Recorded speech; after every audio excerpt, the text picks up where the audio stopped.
Good morning, students from Davao Doctors College. To officially start our webinar, let us witness the economical prayer followed by the national anthem in Davao Doctors College hymn.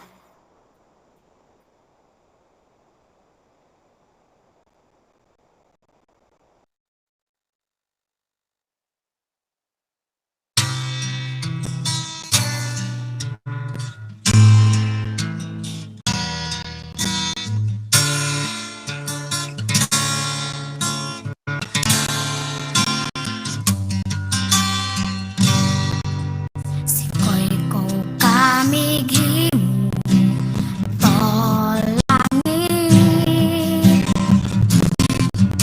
Sikoy ko kamighimo to aldoy bulan.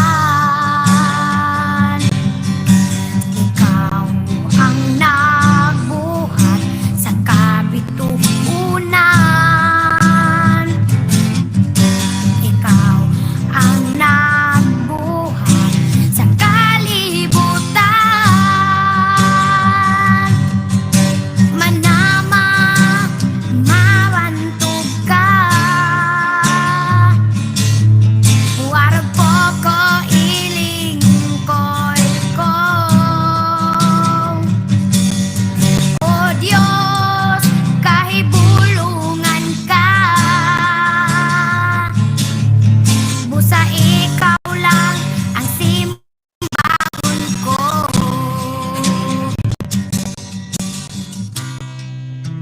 أعوذ بالله من الشيطان الرجيم بسم الله الرحمن الرحيم فقال ربكم ادعوني أستجب لكم آمين يا رب العالمين الحمد لله رب العالمين الرحمن الرحيم مالك يوم الدين إياك نعبد وإياك نستعين اهدنا الصراط المستقيم صراط الذين أنعمت عليهم غير المغضوب عليهم ولا الضالين آمين اللهم اجمع شامل المسلمين والكريستيان والأمة في مدينة دمار وسلم دائما مجتمعنا هذا بالسلم والأمن والتقدم في بلدنا هذا آمين يا رب العالمين ربنا لا تزغ قلوبنا بعد إذ هديتنا وهب لنا من لدنك رحمة إنك أنت الوهاب ربنا إنك أنت الوهاب ربنا آتنا في الدنيا حسنة وفي الآخرة حسنة وقنا عذاب النار وصلى الله على خير خلقه سيدنا محمد وعلى آله وصحبه وسلم سبحان ربك رب العزة عما يصفون وسلام على المرسلين والحمد لله رب العالمين آمين يا رب العالمين.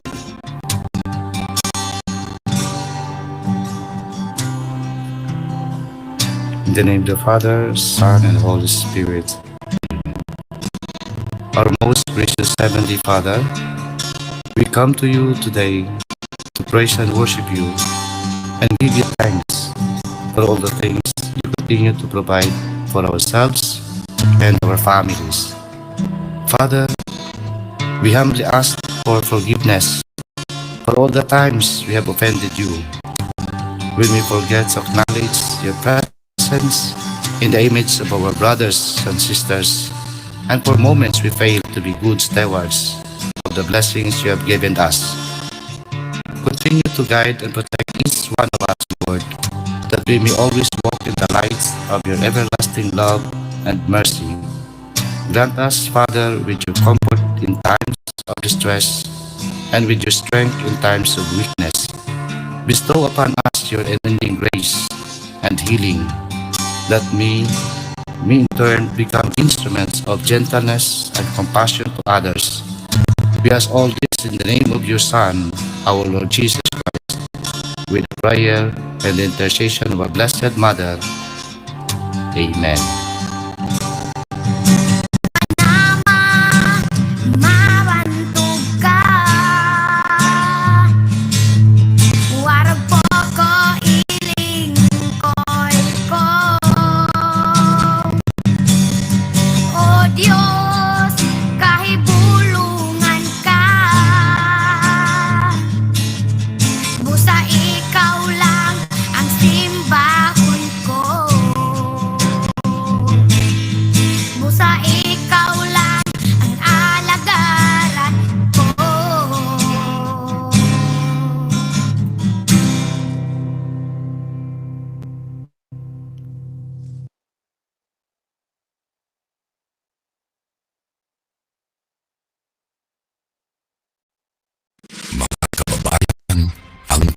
isang awit ng Pilipinas.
All right. Once again, hello and good morning, everyone. I'm your host for today. I am Maria Teresa G. Benson from BSN G Group 25. So, to formally start, let's have a welcome remarks from my co-host, no other than Ms. Rose Abbas. So, hello and good morning, everyone. Welcome to our 3-day webinar session. And in behalf of Group 25, we thank you for taking your time joining us today. And we also like to acknowledge the presence of our program coordinator, Mrs. Christine Fial, and our second-year supervisor, Mr. Leonardo Matundin. And lastly, to our clinical instructor, Mrs. Michelle Capiliana, and the rest of the clinical instructors that are here today. And to all nursing students who are here right now, so I am your co-host, I am Rana Rose Abbas, and we will accompany you as we talk about empowering women, a discussion on birth control and family planning. All right. Thank you so much, Miss Renny Rose, for that warm message. So now, since we're all set, and I hope now we are all ready for today's webinar. So now, without any further ado, let's start na. So, everyone, please help me welcome our first speaker for today's webinar, no other than Mr. Nico J. Bukan. Good day everyone and welcome. I am Nico J. G. Bukad from BSN 212G, Group 25, and today, together with my co-speaker, Ms. Cara Faith Cablinda, we will be discussing empowering women, a discussion on birth control and family planning.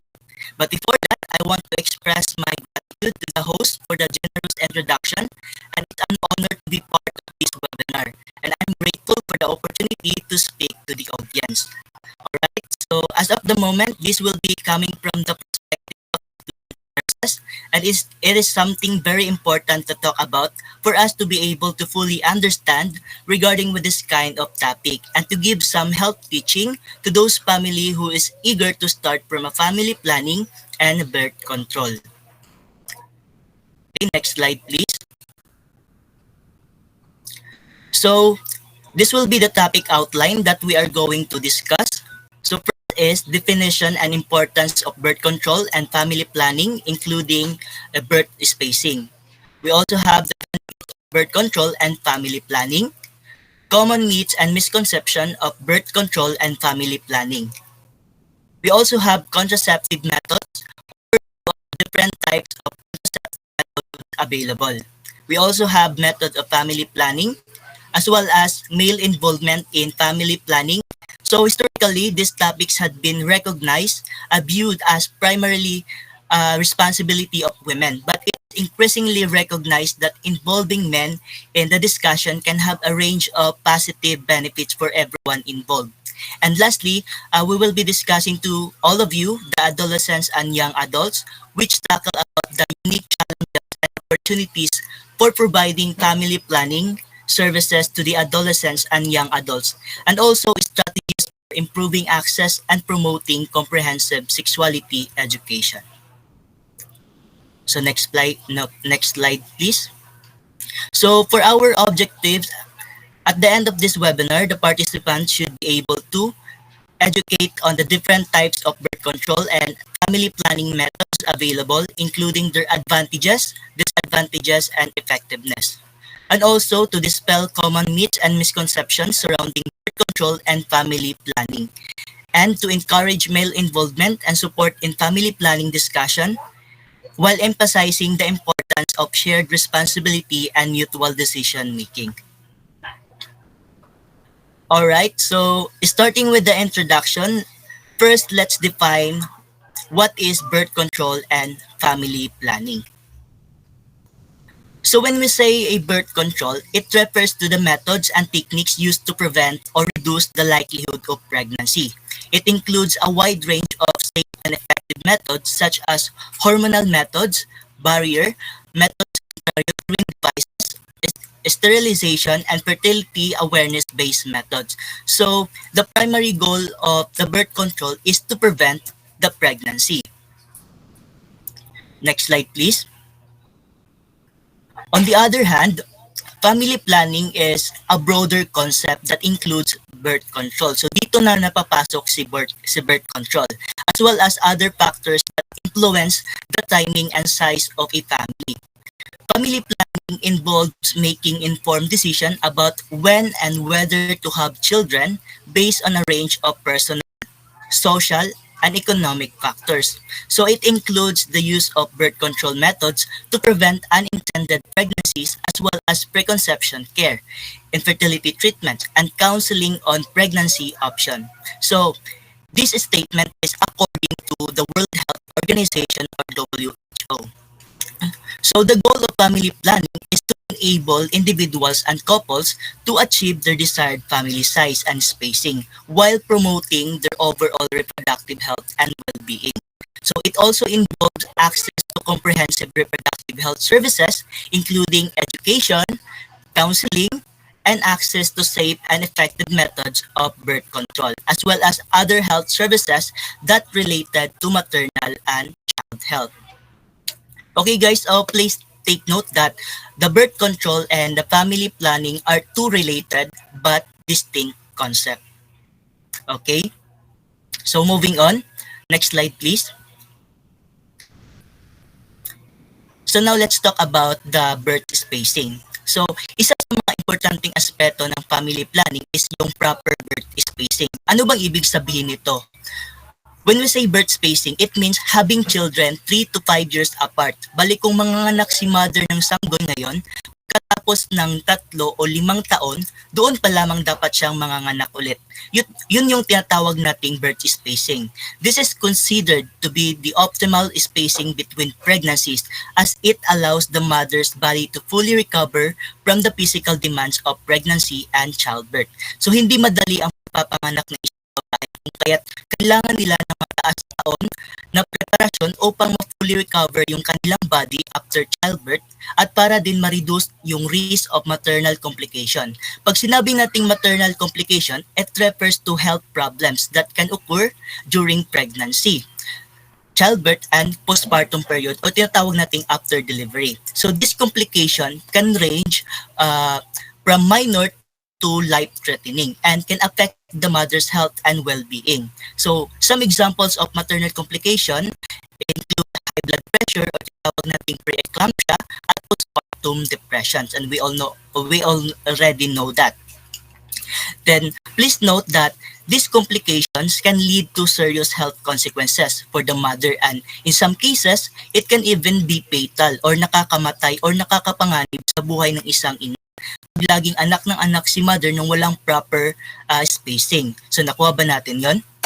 Anyways, going back, isa din sa benefits ng birth spacing is ang pag-improve sa health or kalusugan ng isang newborn, kasi yung care and attention na dapat sa kanila lamang ay matutugunan talaga ng parents. So kung tutuusin, napakahalaga talaga sa mga ina na pagkakaroon ng birth spacing. Okay? Next slide, please.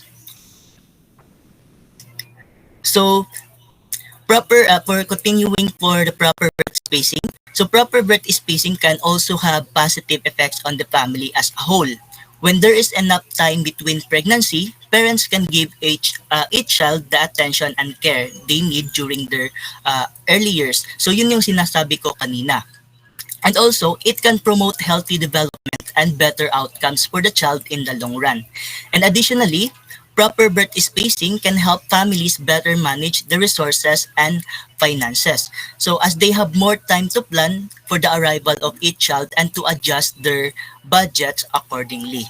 So to achieve proper birth spacing and other family planning goals, it is important for individuals and couples to have access to comprehensive reproductive health services, including education, counseling, and access to safe and effective methods of contraception, because this can help them to make informed decision about their reproductive health and achieve their desired family size and timing.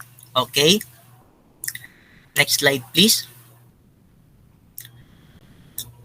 Proceeding now to the importance of birth control and family planning. Next slide. So, according to the WHO, World Health Organization, 40% of all pregnancies are unintended. So we all know that women with unintended pregnancy are less prepared mentally, emotionally, and financially to go through with the pregnancy. That is why they tend to suffer higher risk of complication and also have less antenatal care and are more challenged to meet their needs post-delivery. So these consequences are more profound in the lower socioeconomic strata and among the less educated. Thus, the vicious cycle of the poor is getting poorer and sicker. So there's a clear link between family planning, women empowerment, and also human capital development. So as its core, which is the family planning, allows women to plan when they want to be pregnant and to avoid unintended pregnancies. So when women can plan their pregnancies, it gives them better control over their lives and families, which allowing them to pursue better education and professional developments and stay in the workforce longer and meets the needs of career advancement. So this leads to the cascade effect of building the country's human capital potential. Next slide, please. So I can tell you that the birth control and family planning are incredibly important topics that impacts individuals and society in numerous ways. So one of the primary benefits of birth control and family planning is that they allow individuals and couples to make informed decisions about their reproductive health. So this includes choosing a method of birth control that is best suited to their needs and preferences, as well as being aware of potential risks and benefits associated with different methods. So another important aspect of birth control and family planning is that they help prevent unintended pregnancy. So unintended pregnancies can have a range of negative consequences, including increased rates of poverty, high healthcare costs, and reduced educational and career opportunities for women or pa sa mga babae. So by preventing unintended pregnancy and pregnancies, birth control, and family planning, it can help improve the health and well-being of individuals and families.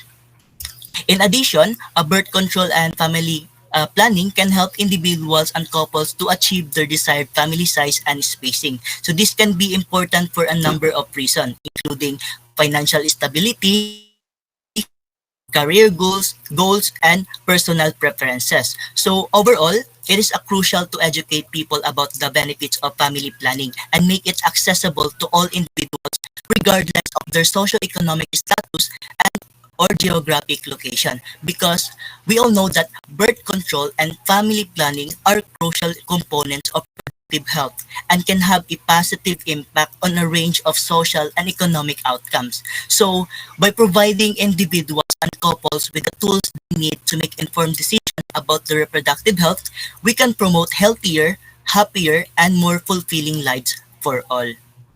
All right? So next slide, please. So now let's proceed to the benefits of birth control and family planning.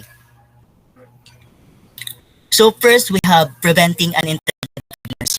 So preventing unintended pregnancy is very particular important as it can have a positive impact on social and economic outcomes such as reducing poverty and improving health outcomes. So the second is easing menstrual symptoms. So by offering a range of birth control options, family planning programs can help individuals manage their menstrual symptoms effectively and also improve their overall reproductive health and well-being. So the third one is reducing the risk of sexuality transmitted infection. Okay, so by promoting safe sex practices and providing these resources like family planning programs can help individuals and communities to achieve better sexual health and well-being, particularly reducing the risk of STI transmission. Okay. So the fourth one is reducing the need for abortion. So birth control and family planning can reduce the need of abortion by providing individuals with access to effective contraception and resources for making informed decisions about their reproductive health. For number five, it lowers your risk of some cancers. So, birth control and family planning can lower the risk of certain types of cancer by helping individuals to better manage their reproductive health. So, for example of this is the ovarian cancer, endometrial cancer, cervical cancer, and breast cancer. For the number six, reducing the risk of ovarian. So birth control and family planning again can reduce the risk of ovarian cancer by preventing ovulation, which can reduce the risk of developing cancerous cells in the ovaries. For the number seven, improve maternal and child health. So birth control and family planning can improve maternal and child health by allowing women to space their pregnancy and plan for a healthy pregnancy. So by spacing the pregnancy, women can ensure that their bodies have time to recover between pregnancy and reduce the risk of maternal and infant complications such as premature birth, low birth weight, and also maternal mortality. Okay, so for the last one is people get educated and empowered. So access to birth control and family planning can help educate and empower individuals by providing them with the knowledge and tools to make informed decisions about their reproductive health. So by offering comprehensive sexual education, family planning programs, it can help individuals to understand their bodies, their options for contraception, and the importance of health relationships. So this education can also promote gender equality, help reduce stigma around sexual health, and empower individuals to make choices that support their goals and values. Okay, so that's the benefits that we can get if about the birth control and family planning. So now let's proceed for the common myths and misconception of birth control and family planning. Next slide, please. So the number one common myths and misconception of birth control and family planning is long-term use of family planning methods will cause infertility or tinatawag nating pagkabaog daw. So women who have used hormonal birth control are just likely to conceive as women who have never used hormonal contraceptives. So kasi hormonal contraceptives don't have any lasting effect on the fertility, but other factors do such as age, eating habits, medical condition, and etc. So hindi ibig sabihin na pag ang babae ay magti-take ng pills ay hindi na mabubuntis. Okay, for the number two, it's good to take a break from birth control every once in a while. So some people believe that the body needs to take a rest from hormonal forms of birth control. So this might come from the idea that most doctors recommended revisiting your birth control plan every 10 to 15 years. But this isn't because your body needs a break though. Instead, birth control education is different at every age. As your body and lifestyle change, you might need to change your plan. For example, some women may be ready for a permanent form of birth control after having their preferred amount of children. And also, others might want to switch to a type to deal with fluctuating hormones during perimenopause. Okay? So for the number three, family planning has negative effects on sexual desire and performance. So, libido or sex drive varies from person to person and is affected by several factors like drugs, alcohol abuse, and anxiety, stress and disease, and etc. So the Department of Health or the DOH said that family planning has no effect on sexual desire.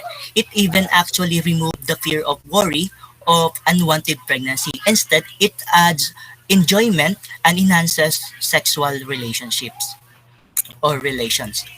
Okay, for the number 4, family planning is a form of abortion. So family planning is a method or prevention and not termination of the pregnancy. Abortion is a medical procedure that happens after three things. Natawag natin yung tatlong mga bagay na yun is yung fertilization, implantation, and release of HCG or human chorionic. So family planning reduces the incidence unwanted pregnancy and abortion. So the Food and Drug Administration has declared subdermal implants as one of the non-abortifacient contraceptive products. All right? So for the number 5, birth control pills will give you cancer. So cancer prevention is a huge part of a women's health. The idea that you can get cancer from oral contraceptives is one of those birth control myths. So myths lang po siya. So that you can stop believing. So hormonal birth control can actually help to prevent certain types of cancer such as endometrial and ovarian types of cancer. So your doctor can also perform cancer screening during your visit for birth control to further reduce your risk. Next slide, please. So for the number 6, you can get pregnant if your partner withdraws just before ejaculation. So this is what we called coitus interruptus or the withdrawal if also known as withdrawal. So it is a form of birth control that does not work all the time. So sperm can leak to pre-ejaculate or what we call the precum as it travels. So it only works around about 78% of the time, and 22 out of 100 women will get pregnant over a year. But it is better to do this method than do nothing, di ba? So for the number 7 is you can get pregnant if you had a sex during women's period. So this is not true at all. It is not true in a sense that ovulation or the release of an egg can occur earlier than expected, especially to those who have an irregular cycle. So bleeding might be misinterpreted as start of menses, but it could be a sign of the beginning of ovulation. So the most fertile time of a woman. So the sperm can also survive for about 72 hours inside a woman, which possess a higher possibility of conceiving towards the end of women's period.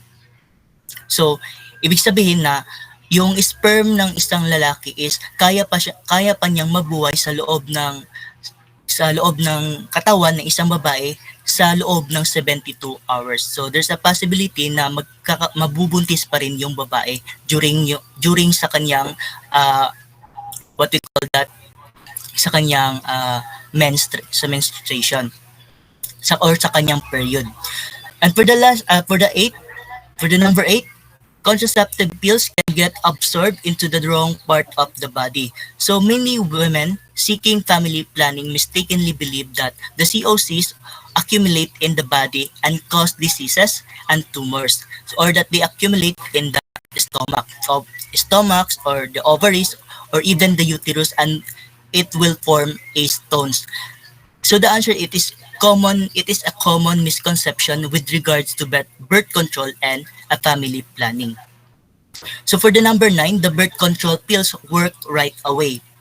So if you start taking the birth control pills within 5 days of beginning your period, then you are likely covered. Starting the pill at any other point of your cycle means that you need to wait or at least a week before you can feel safe from experiencing an unplanned pregnancy. So during this time, you can still engage in sexual activity. So you will just need to use a backup form of birth control such as a barrier method. So even when you know the truth, figuring out which birth control method work is best for you might still be a challenge. So make sure to talk to your gynecologist about the options. So knowledge is very power and it helps you to feel confident with the choices that you make regarding your body.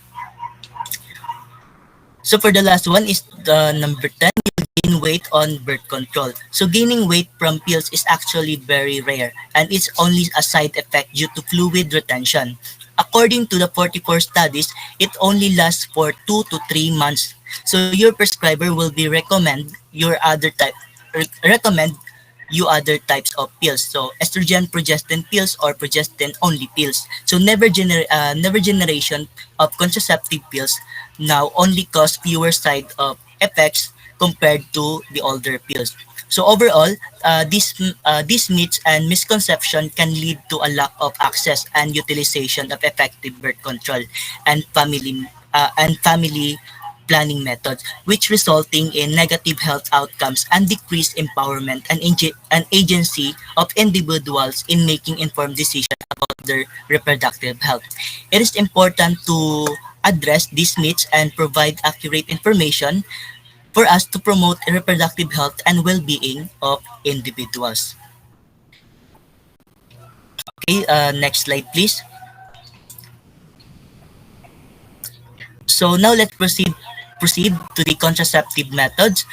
But this time, I will not be discussing contraceptive methods as my co-speaker, which is si Miss Kiara, will take over after me to cover the topic.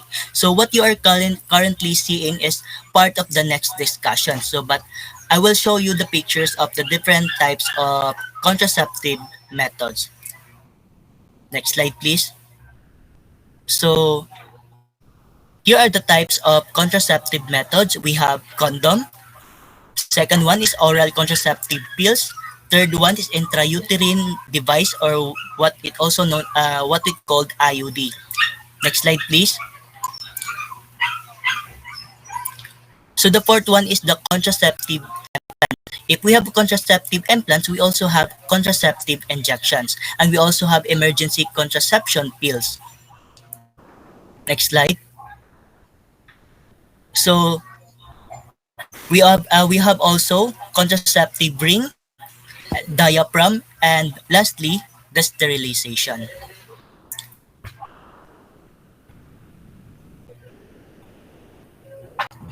Wow, what an eye-opener. So thank you, Mr. Nico, for sharing us very knowledgeable information. So now, let's give him a round of applause. Okay, so next up, I would like to introduce to you our second speaker, which is Miss Kabinda. Okay, thank you, Ms. Abbas. Good day, everyone. My name is Kiara Kabinda, and I am one of your speakers for today. Now, both of us are nursing students from Davao Doctors College, and we are yet to engrave our names in the medical field. Now, our backgrounds as students might not be credible enough, but we assure all of you that what we will be talking about here in the discussion would be facts only from credible sources and our knowledge being student nurses. Now, before anything else, I am grateful to be your speaker for today. Okay. Now, continuing to where we have left off, methods of family planning. Yes. All right. Okay. So the methods of family planning, these are the ways on how to prevent pregnancy. So, bale, ito yung mga modern contraceptive pills, condoms, barriers, or any natural techniques na mag-limit and space pregnancies. Now that my coworker has already discussed the importance of this and why this is done, and also had a general overview of the contraceptives, I'll now continue to discuss the specifics. Okay? Now first, we have the oral contraceptive pills. Now these are hormonal medicines used to prevent pregnancy. And these are taken orally, meaning it's taken by mouth. Okay? Now, how it works, it prevents the release of eggs from the ovaries or ovulation. It also thickens the mucus in the neck of the womb, so it is harder for sperm to penetrate the womb and reach an egg. Now, some kind of this thins the lining of the womb, so there is less chance of a fertilized egg implanting into the womb and being able to grow. Now, as we all know, a fertilized egg would attach itself in the uterus of the mother, okay? Now, that is where it gains its nutrients for growth. These pills hinder it from attaching because it thins the lining of the uterus. And thus, the fertilized egg would be washed out of the body of the mother instead. When taken correctly, the effectiveness of this pill is about 99% effective at preventing pregnancy. This means that fewer than 1 in 100 who use the combined pills as contraception will get pregnant in 1 year. Okay. Next slide, please. Now we have the progesterone-only pills, or PUPS, or the mini pill. Now, this works to thicken the cervical mucus to block sperm and egg from meeting and prevents ovulation. The mini pill is a form of birth control. Now, this progesterone-only pill is taken by mouth. It works by thickening the cervical mucus, stopping ovulation, and thinning your uterine lining. Now, the disadvantage of these pills is that you may not have regular periods while taking it. Your bleeding may be lighter, more frequent, or may stop altogether. And you may get spotting between periods. So in simpler terms, it affects menstrual cycle. The effectiveness of this pill, if it's taken correctly, it can be more than 99% effective. This means that fewer than 1 woman in 100 who use the progesterone-only pill as contraception will get pregnant in 1 year. Now, in real life, about 8 women in 100 will get pregnant in a year because they forget to take these pills. So it becomes only 92% effective. Okay, next slide, please.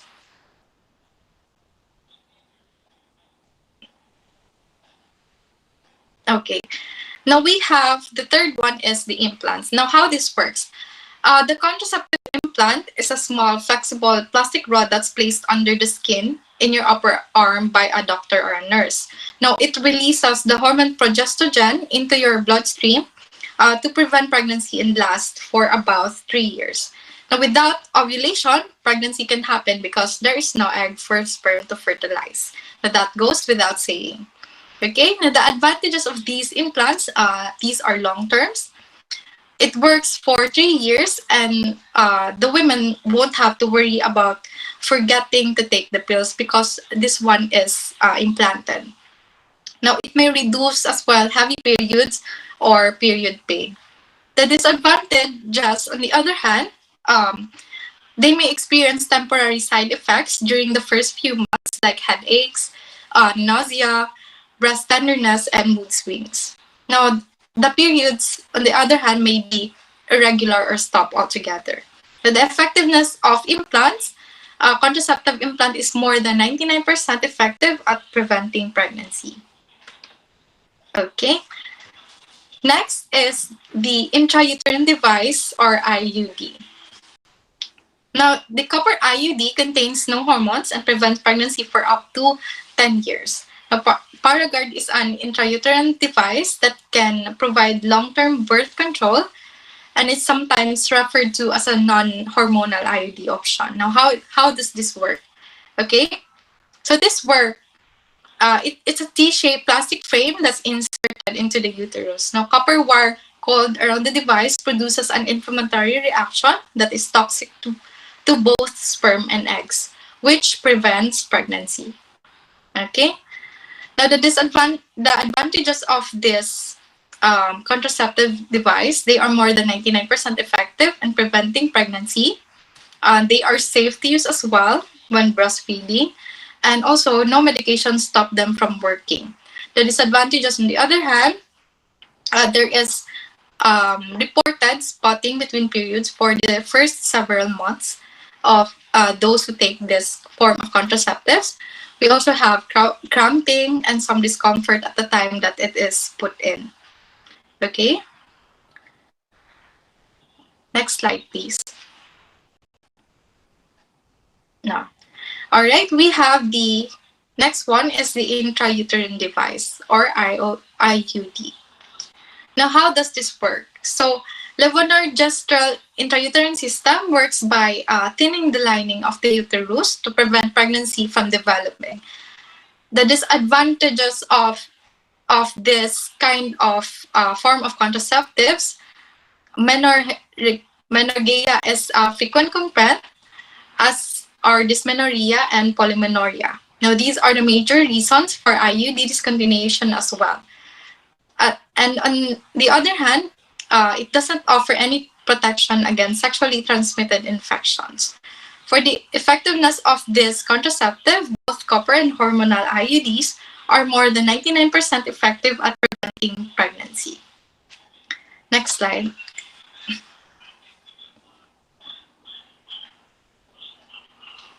Now, we have male condoms as well. Okay, now this one is important because it is, as you all know, it is easily accessible. And I am sure that you have already heard a thing or two about male condoms, hopefully. Now, how does condom work? So condoms are a barrier method of contraception. They are made of very thin latex and are designed to prevent pregnancy by stopping sperm from meeting an egg. They can also protect against STIs if used correctly during vaginal, anal, and oral sex. Okay, sorry for that. All right, now for the advantages of male condoms, it reduces the risk of spreading sexually transmitted infections. They are less expensive than hormonal methods of birth control, and they are widely available without a prescription. Okay, when used correctly and consistently, they are a reliable method of preventing pregnancy and protecting both partners from STIs, including chlamydia, gonorrhea, and as well as HIV. Okay. On the other hand, the disadvantages includes male condoms might break or leak. Condoms may decrease sexual sensation, and some people are allergic to latex. Now, these couple that are allergic to latex should use condoms made out of plastic instead of latex. Okay. Now, for the effectiveness, condoms are 98% effective with perfect use. Now, almost 12% of women will still get pregnant using condoms, generally because the condoms are not used properly. All right, next slide, please. Now, for the next one, for the next form of contraception, we have the female condom. Now, this one is not much common, unlike male condoms, but just as effective. Now, how does this work? Okay. Now, internal condoms, these are called female condoms. These are little neutral soft plastic pouches that you put inside your vagina, and they cover the inside of your vagina, creating a barrier that stops sperm from reaching an egg. Now, advantages of female condom, they help to protect both partners from STIs, including HIV.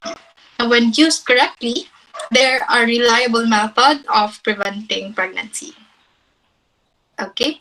Now, disadvantages includes female condoms are usually very strong, but just like male condoms, they may split or tear if not used properly. They're not as well as widely available as male condoms, but it can also be more expensive. All right. Next slide.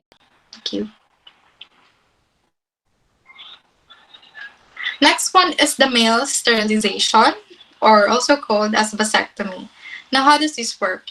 It keeps sperm out of ejaculated semen. The tubes that carry sperm from a man's testicles to the penis are cut, blocked, or sealed with heat. Now, a vasectomy works by stopping sperm getting into a man's semen, the fluid. This is the fluid that he ejaculates, okay? Now, the tubes that carry sperm from a man's testicle to the penis are cut and sealed with heat. Now, when a man ejaculates, the semen has no sperm in it anymore, and a woman's egg cannot be fertilized if the semen of the man does not have any sperm in it. Okay? Now, the advantages of vasectomy, we have long-term effects on your long-term effects on your health are very rare, so you don't have to worry about that. It doesn't affect your hormone levels, sex drive, or interfere with sex. Another advantage is it may be chosen as a simpler and safer alternative to female sterilization. The disadvantage of vasectomy, on the other hand, it cannot be easily reversed. And reversals are rarely funded by the NHS. So you need to keep using contraception after the operation until test shows that the semen is free of sperm. Now, possible complications include a collection of blood inside the scrotum, hard lumps, cold sperm granulomas, an infection, or long-term testicle pain. Okay, next slide, please. We also have female sterilization. This is called tubal ligation. It works just almost the same as vasectomy, but this one, the fallopian tubes are cut tight or blocked to permanently prevent pregnancy. Now, tubal ligation prevents an egg from traveling from the ovaries through the fallopian tubes and blocks sperm from traveling up to the fallopian tubes to the egg. All right, now, next slide, please. Okay, we also have the 2-day method. This is a fertility awareness method of family planning that uses cervical secretions to indicate fertility. Now, 2-day method checks for cervical secretions at least twice a day. Now, if they notice secretions of any type, color, or consistency, either today or yesterday, today is considered a fertile day. So there is a simple card that they use as a basis to notice observations and keep track of the days with secretions. Now, secretions are a reliable indicator of fertility. Now, when a woman has cervical secretions, she is potentially fertile and can become pregnant from unprotected intercourse. Now, 2-day method appeals to women who want to use a hormone-free method regardless of cycle length. The 2-day method was developed for women interested in a natural approach that relies on their body's signs and symptoms of fertility. Okay. Now, the results from the effectiveness of this type of contraceptive is that it is 96% effective at preventing pregnancy with perfect use and more than 86% effective with typical use. Next slide, please. We have the nemtothermal method. How it works, this is a fertility awareness method used to predict when a woman might be fertile. So the method uses body temperature and other signs and symptoms of ovulation. Next slide, please. Next is we have the calendar method. You've probably heard of this already. Now, this is considered a traditional method of family planning. It is not a modern method anymore and is therefore not being recommended for couples to use because its effectiveness is at 75% only. All right.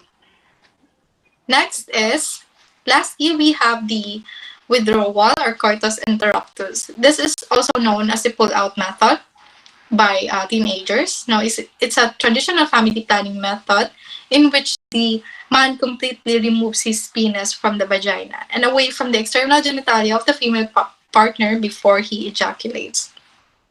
Now, this withdrawal method has also a low effectiveness because sometimes pre-ejaculation can make the woman pregnant. Okay, so this is not recommended. All right. That is all for the contraceptive methods. Next slide, please. Okay, now we have the male involvement in family planning. Now, next slide. Next slide, please. Okay. Now, engaging men in family planning and reproductive health can be beneficial for their partners and children as well as for the men themselves. Efforts to expand the vision of strategically engaging men in family planning and reproductive health have been slow but steady. Now, the paragraph is discussing the importance of engaging men in discussions and practices related to family planning and reproductive health. Now, historically, these topics have been viewed as primarily the responsibility of women, but it is increasingly recognized that involving men in these discussions can have a range of positive benefits for everyone involved. Now, for example, when men are involved in family planning decisions, they can better understand the benefits of spacing out pregnancy, which can lead to healthier outcomes for both the mother and the child. Additionally, when men are informed with regards to reproductive health issues such as sexually transmitted infections, HIV or AIDS, they can take steps to protect themselves and their partners, which reduces the risk of transmissions with these kinds of diseases. Okay, next slide, please. All right, define the behavioral aim of your initiative. Now, men's sexual reproductive health needs differ across life stages depending on whether they are adolescents, beginning to explore sexual relationship, sexually active, newly married, first-time parents, growing or spacing their families, or have completed family size. Now, throughout these periods of life, men seek to fulfill duties and expectations while displaying characteristics that might help or hinder healthy sexual interaction. So program designers should describe the behavioral outcomes they intend to influence and utilize suitable indicators to track those changes over time. Okay? Now, maraming factors na nag-a-affect sa overall perspective of male towards family planning. So these should be indicated as well in order to mas maintindihan natin on what to do and what to work on. Okay, next slide. Okay, now an insight on what we need. Now, providing accurate and thorough information encourages men to participate actively as supportive partners, activists, and contraceptive users. Now, misinformation and unfavorable attitudes or beliefs, such as the notion that taking contraception makes males less manly, or that using contraception causes infertility, can obstruct contraceptive availability and usage. Now, these views may limit men's usage of condoms or vasectomy while supporting other forms of contraception. Now, based on their perspective, pwede nila mapigilan ang kanilang mga asawa para gumamit ng mga ng contraceptives, or sila mismo ang hindi gumagamit nito just because they think that these are not manly enough. Okay? Next slide, please. Now, we also have the gender norms. Now, men frequently have greater input than women in family decisions as adults, such as whether to start a family or how many children to have. Now, as a result of this imbalance, couples communicate inequitably about reproductive intentions and contraceptions. Now, as I have said early on, these misconceptions are common, and these lead to bad decisions, and of course, bad decisions lead to bad outcomes. All right, next slide, please. Okay. Now, community leaders, parents, or in-laws, religious leaders, healthcare providers, or positive deviants are examples of such people. Now, determine where and how men and boys want to obtain sexual and reproductive health information and services. Okay, next slide. Thank you.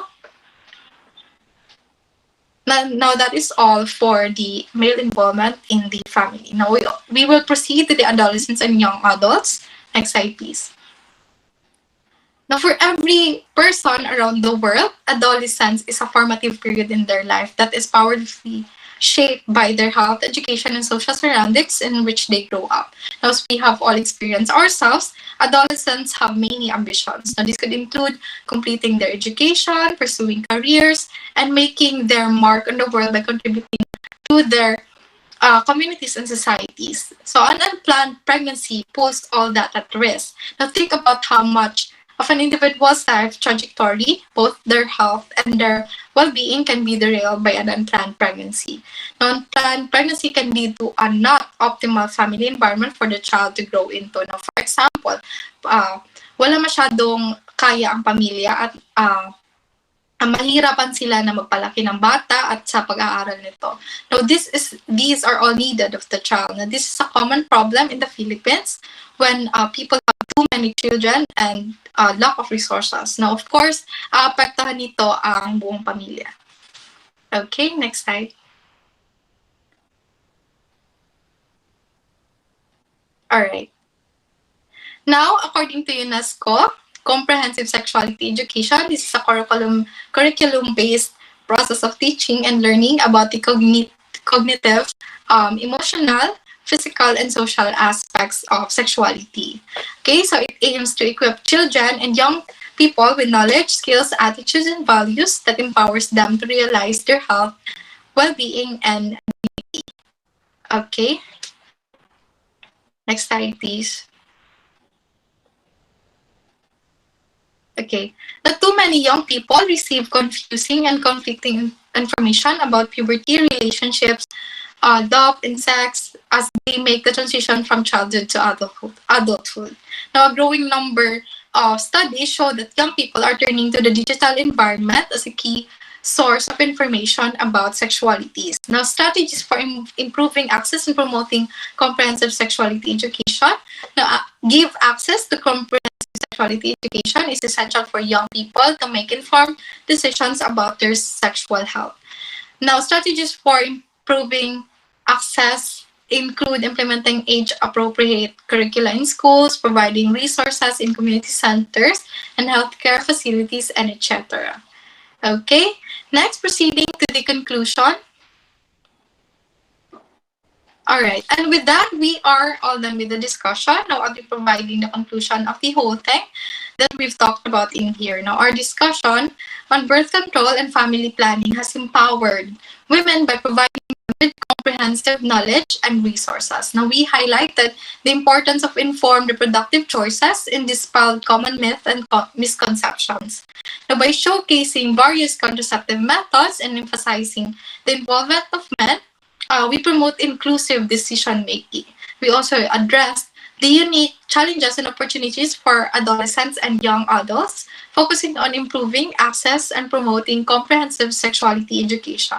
Now, overall, our aim is to empower women to take control of their reproductive health, make informed decisions, and lead healthier and more empowered lives. Now, these are very important to know when family planning, so take control of your own life and decide wisely. That's all. Thank you.